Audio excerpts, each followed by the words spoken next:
ایک دفعہ کا ذکر ہے کہ کسی بادشاہ نے شکار پر جانے کا ارادہ کیا۔ اس نے اپنے وزیروں، مشیروں اور نوکروں کو شکار پر چلنے کے لیے کہا۔ سب تیار ہو کر بادشاہ کے ساتھ جنگل کی طرف روانہ ہوئے۔ شکارگاہ پہنچ کر بادشاہ اور اس کے ساتھیوں نے خوب شکار کیا۔ ظہر کے وقت ایک پہاڑ کے کنارے انہوں نے دسترخوان لگایا اور بادشاہ کے لیے ایک بنا ہوا پرندہ دسترخوان پر چن دیا گیا۔ ابھی بادشاہ نے پرندے کی طرف ہاتھ نہیں بڑھایا تھا کہ اچانک ایک باز آیا اور اس نے جھپٹا مارا اور بادشاہ کا بنا ہوا پرندہ لے کر اڑ گیا۔ بادشاہ نے ساتھیوں سے کہا کہ وہ تیز رفتار گھوڑوں پر بیٹھے اور دیکھے کہ یہ پرندہ کہاں اترتا ہے۔ چنانچہ بادشاہ اور اس کے ساتھی گھوڑوں پر سوار ہوئے اور ان کی نگاہیں باز پر جمی ہوئی تھی۔ چند ہی لمحات کے بعد وہ باز پہاڑ کے دامن میں زمین پر اترا۔ بادشاہ اور اس کے ساتھی گھوڑے دوڑا کر پہنچے تو وہاں انہوں نے ایک عجیب منظر دیکھا۔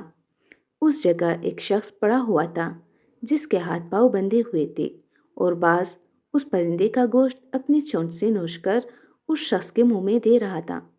جیسے ہی پرندے کا گوشت ختم ہوا تو باز اڑ کر کسی قریبی جھیل یا تالاب سے چونچ میں پانی بھر کر لایا اور اس شخص کے منہ میں وہ پانی انڈیلا۔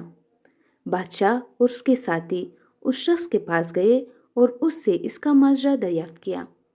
اس نے کہا، میں ایک تاجر ہوں اور میں سامان تجارت لے کر شہر جا رہا تھا کہ اچانک مجھ پر ڈاکوؤں نے حملہ کر دیا۔ انہوں نے میرا سامان لوٹ لیا اور میرے غلاموں کو قید کر کے اپنے ساتھ لے گئے۔ انہوں نے مجھے قتل کرنے کا ارادہ کیا تو میں نے انہیں بڑی منت کی کہ خدا را مجھے قتل نہ کرو۔ انہوں نے مجھے قتل تو نہ کیا، البتہ انہوں نے مجھے قتل سے بھی سخت سزا دی کہ میرے ہاتھ پاؤں باندھ کر یہاں پھینک دیا اور کہا کہ ہم یہ اس لیے کر رہے ہیں تاکہ تم لوگوں کے پاس جا کر ہماری اس واردات کی خبر نہ پہنچا سکو۔ دوسرے دن میرے پاس یہ باز آیا اور وہ کہیں سے میرے لیے روٹی لے کر آیا اور آج وہ میرے لیے بنا ہوا پرندہ لے کر آیا ہے۔ آج دوسرا دن ہے کہ یہ باز مجھے کھانا کھلا رہا ہے اور پانی بھی پلا رہا ہے۔ جب بادشاہ نے یہ داستان سنی تو وہ سخت متاثر ہوا اور اس نے کہا، اللہ اتنا بڑا مہربان ہے کہ اس نے ہاتھ پاؤں بندھے ہوئے شخص کو بھی رزق و روزی سے محروم کرنا پسند نہیں کیا، لیکن ہم کتنے نالائق ہیں کہ اپنے اتنے بڑے مہربان خدا کو بھولے ہوئے ہیں۔